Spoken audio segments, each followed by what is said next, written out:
동양의학의 기본 바탕이 음양오행 철학이기 때문에 이 철학을 유학과 연결시켜서 아마 풀어내신 것 같습니다. 오늘은 이 사상체질, 이 체질의학의 개념이 본격적으로 들어가기에 앞서서 기본 개념을 한번 알아보도록 하겠습니다. 이재마 선생님의 그런 학설에 의하면 사상체질을 구별하는 세 가지 지표로서 용모와 심성 그리고 병의 증세 이 세 가지 지표로 구분을 하신다고 말씀을 하셨습니다. 그러면 사람마다 왜 체질을 한번 진단 받았는데 다른 데 가셔서 진단을 받아보니까 또 다른 여기서는 태음인이라고 했는데 다른 데 가서 진단을 받았을 때는 왜 태양인 또는 어떤 경우는 소음인, 결과적으로는 네 가지 체질이 골고루 다 나오는 그런 분들도 있다고 말씀을 종종 하시는데요. 왜 이런 결과가 과연 나올까요? 그것은 일단은 아까 말씀드린 그 세 가지 지표가 용모, 그리고 심성, 그리고 병증, 이것은 지극히 어떻게 보면 주관적인 판단에 의해서 이루어지기 때문에 피를 뽑아서 객관적으로 나오는 것도 아니고요. 또 뭐 방사선 검사를 해서 찍히는 것도 아니기 때문에 각각 보는 사람의 주관 그리고 판단하는 사람의 그 생각에 따라서 달라질 수가 있게 마련입니다. 그래서 체질이 바뀌냐고 물어보시는 분도 꽤 계시는데요. 뭐 젊었을 적에는 이런 체질이었다가 좀 나이가 들면 혹시 다른 체질로 바뀌냐고 물어보시는데 결론적으로는 체질은 절대 바뀌지를 않습니다. 그러면은 뭐가 바뀌느냐? 그분의 병에 대한 증상이 바뀌고 그 체질의 밑에 깔려있던 것이 뒤늦게 나타나거나 해서 약간 그 증상이 달라 보일 뿐이지 기본적으로 갖춰진 체질은 타고나신 거기 때문에 절대 바뀌지를 않는다고 보셔야 됩니다. 그러면 사람을 두고 이렇게 많이 바뀌는 이유 아까 제가 설명드렸죠. 굉장히 주관적인 판단에 의해서 이루어지는 것이기 때문에 보는 사람에 따라서 많이 달라집니다. 주로 이제 사상의학을 판단하는 기준 아까 세 가지 중에서 보다 많이 판단되어질 수 있는 게 용모와 심성인데요. 특히 심성 부분에 대해서는 스스로 본인의 성격이나 이런 거를 잘못 파악하고 계시는 분들도 있고요. 또 보여지는 면과 또 진짜의 성격이 약간 틀리는 경우도 있고요.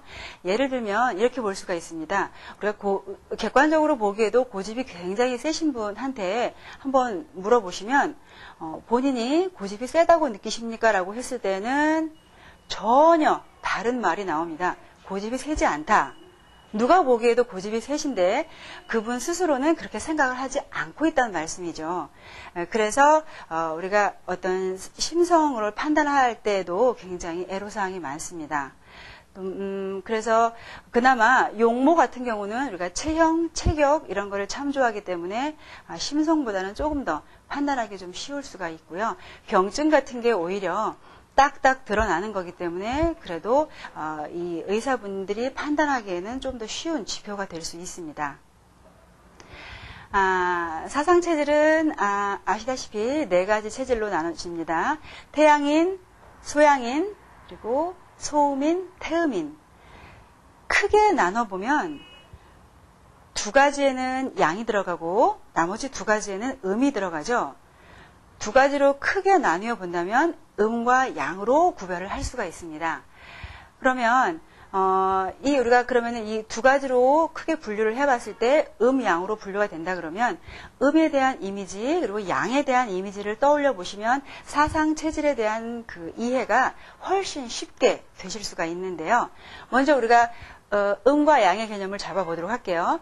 양을 볼 때는 우리가 쉽게 인식될 수 있는 게 음지와 양지, 즉 햇볕이 드는 곳과 햇볕이 들지 않는 그늘을 한번 비유해서 설명을 드려볼게요.